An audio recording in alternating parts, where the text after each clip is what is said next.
मारुतीचं शोरूम आहे ना त्याच्याच बाजूला.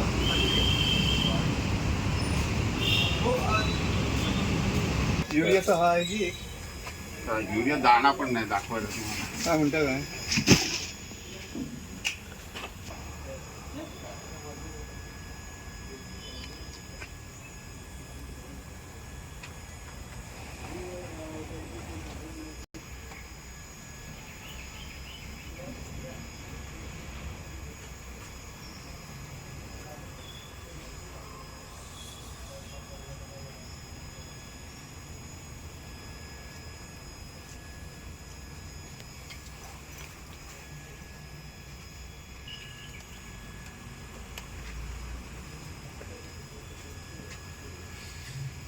खतांचा तुटवडा असल्यामुळे मोठ्या ठिकाणी शेतीवर परिणाम होतोय. ग्रामीण भागातील शेतकरी आल्यानंतर उदासीन होतोय.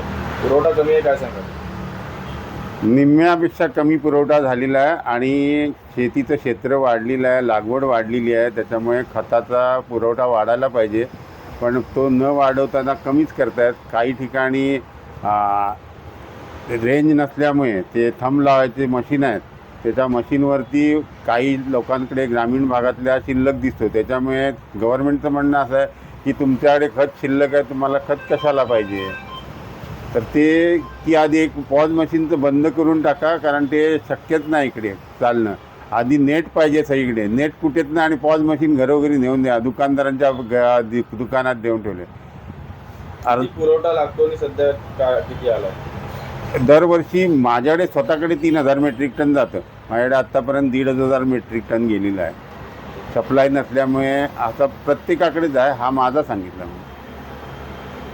आपलं नाव? मी बाबा दळी, माबदा संघटनेचा उपाध्यक्ष.